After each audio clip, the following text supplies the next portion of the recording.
제가 단호박을 끓여서 여기다 소금 설탕 넣고 계피기를 넣어가지고 물을 타서 음료를 만들었더니 너무 맛있다고. 단팥도 그렇게 할 수 있거든요. 팥을 넣고 갈아야죠.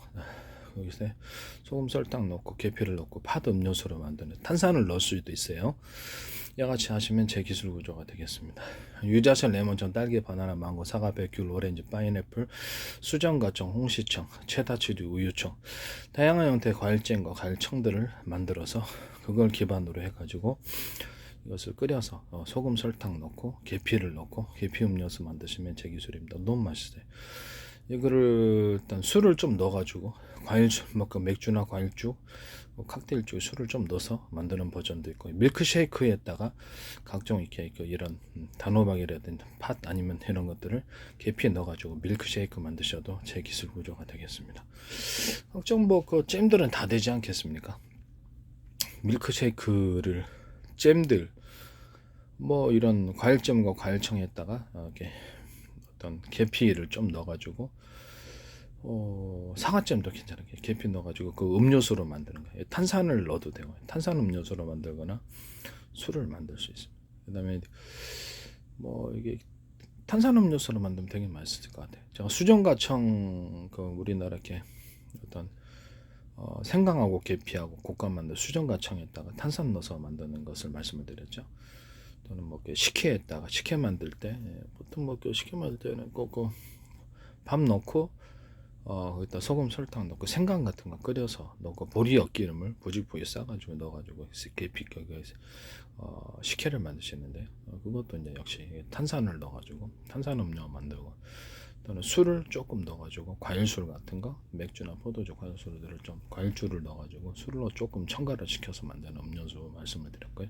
홍시청도 그렇게 할 수 있다고 제가 말씀드려요. 체다치즈 우유청, 체다치즈에다 우유를 넣고 끓인 것에다가 계피를 조금 넣어주고 소금 설탕 넣고 음료수로 만들 수도 있어요. 그렇게 해서 만드시면 제 기술 구조가 되겠습니다. 사과잼, 딸기잼, 바나나잼, 망고잼 다 되고요.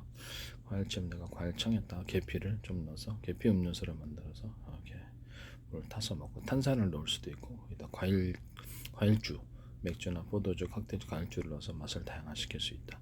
이와 같이 하시면 제 기술입니다. 밀크쉐이크를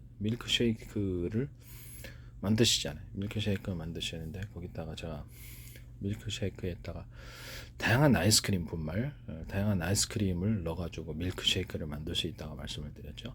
그와 같이 이제 밀크쉐이크를 만드시면 제 기술입니다. 여기다 과일잼과 과일청들 이런 것들을 넣어가지고 밀크쉐이크, 체다치즈 우유 같은 거 넣어갖고 밀크쉐이크 만든다든지, 수정과청, 홍시청 이런 것들을 넣어서 밀크쉐이크, 계피를 넣어가지고 밀크쉐이크를 만드시면 또 다른 음료가 됩니다. 이 밀크쉐이크 버전이 계피를 넣은 것 버전 되게 너무 맛있어요. 단호박 같은 것도 너무 맛있는 것 같아요. 단호박 끓였다가 계피를 넣어갖고 끓였더니 너무 맛있어요. 단팥도 그렇고, 이렇게 해서 탄산을 넣거나 탄산을 넣지 않는 음료수로 만들 수 있다. 여기다 약간 우유를 첨가하거나 생크림을 첨가할 수도 있다. 그렇게 만드시면 제 기술 구조가 되겠습니다. 커피에다 계피를 첨가하는 경우요. 그다음 홍차, 녹차에다 계피를 첨가해서 새로운 형태의 음료수로 만드는 거. 탄산을 넣을 수도 있고 안 넣을 수도 있고. 커피에다가 탄산을 넣어주는 거예요. 커피 음료수에다 탄산을 넣어주는 그 음료수는 제 기술 구조가 되겠습니다. 그다음에 홍차에다 탄산 넣어줘.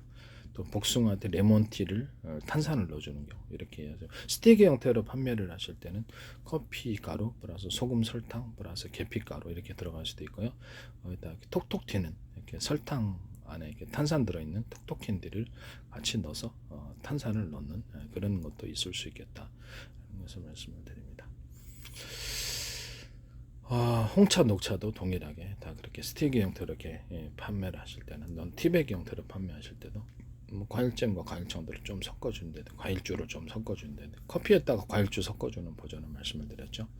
또는 맥주 같은 데도 과일주 섞어줘, 포도주나 이런 데도 과일주를 섞어주는 데는 막걸리나 소주, 그 다음에 각종 위스키, 그 다음 모든 데 다 과일주를 좀 섞어주는 버전을 제가 말씀을 드렸어요. 같이 하시면 제 기술입니다.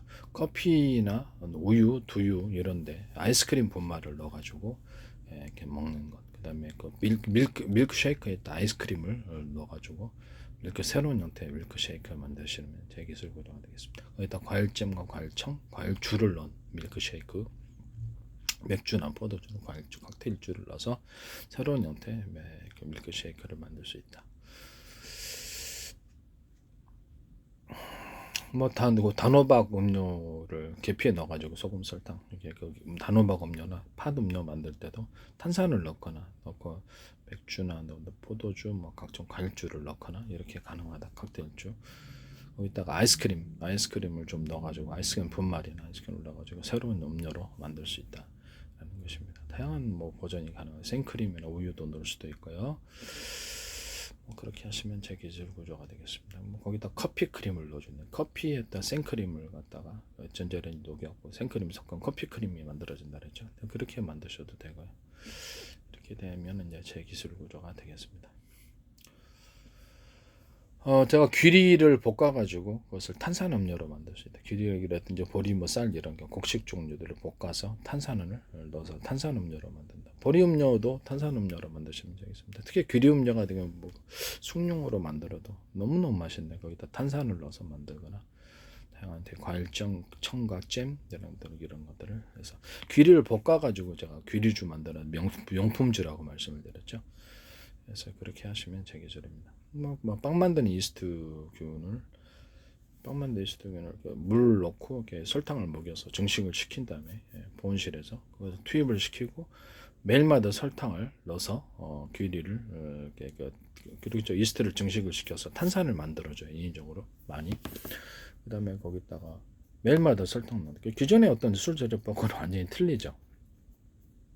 이런 형태의 술 제조법을 만드시면 과일주나 맥주 만들 때, 막걸리 만들 때도 위스키, 소주나 모든 형태의 술을 전통주를 만들거나 술 만들 때도 이 방식을 사용하시면 제 기술입니다. 보리역 기름을 부지포에 넣고 그것을 같이 넣어서 만들고 소금을 좀 넣어줘요. 천일염은 또 맛도 있고 이산화탄소를 좀 더 많이 함유를 하는 것 같습니다. 그래서 기존에 보통 탄산음료에다 콜라 같은데 천일염을 좀 넣어가지고 이산화탄소를 많이 함유하는 그런 탄산을 많이 함유하는 그런 음료수 제조법을 만드시면 제 기술입니다. 모든 형태의 탄산 음료를 만들 때 탄산 주입 방식이 있어서 탄산을 여러 군데 주입하는 거예요. 그다음 물이 있다. 그럼 액체가 콜라 액상이 있다. 그러면 상중하로 해가지고 동시에 이산화탄소를 집어넣는 그런 기술을 가지시면 제 기술 구조가 되겠습니다. 그다음에 뭐 어떤 이게 제가 좀 벗어난 건데, 그 어떤 석유 정제법에서 고온 고기압을 만들어주면 이렇게 좀 고순도의 석유가 좀 굉장히 품질이 좋은 석유를 정제를 할 수 있다. 오일샌드 할 때도 그렇고요. 이렇게 하면서 압축 공기를 넣어주는 방법. 그다음에 기존의 수소는 넣으시잖아요. 그러니까 산소를 집어넣거나 또는 어떤 발화를 일으키지 않기 위해서 이산화탄소를 마저 집어넣어서 그것이 약간 이렇게 분자 운동을 활성화시켜 가지고 여기서 이렇게 석유를 추출하는 방법을 말씀을 드렸어요. 경유가 한 휘발유 정도는 될 거라고 생각하고 있습니다.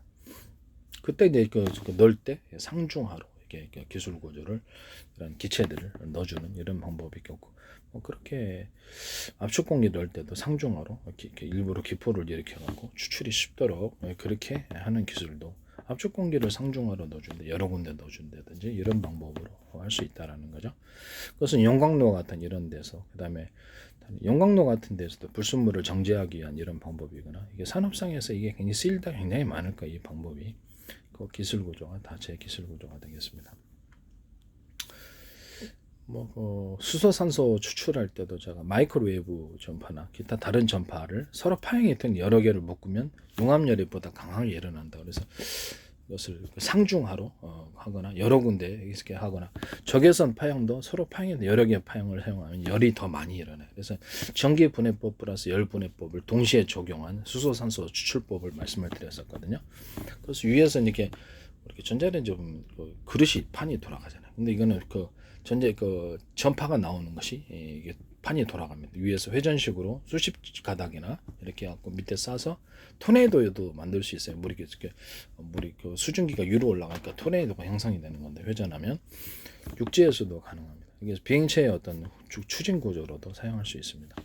이렇게 해서 석유 그 어떤 수소산소 추출법으로도 사용할 수 있는데 전파가 이거 보면은 전기지 않습니까? 전파가 전기이기 때문에 전기 플러스 전기 분해법 플러스 열 분해법을 가수에 사용해서 수소산소를 추출하시면 다른 방법에 비해서 훨씬 더 많이 추출할 수 있고 빨리 추출할 수 있습니다. 이것도 상중하로 들어가거나 여러 군데 이런 식으로 해가지고 표면적을 좀 넓혀가지고 여러 군데 이렇게 전파를 쏴주시면 보다 원활한 그런 뿔도 이제 그러잖아요. 제가 이렇게 물 끓일 때 보일러 같은 데도 얘기를 했을 때 보일러 물통을 끓일 때 그다음 뭐 기타 물을 끓이는 모든 구조에 있어서 뭐 석유 발전이다, 가스 발전이다, 뭐 우라늄 발전이다. 끓일 때 상중하로 끓여주는 전파로 끓여도 되잖아요. 전자레인지 물 데우시잖아요. 전자레인지 넣고 물 넣고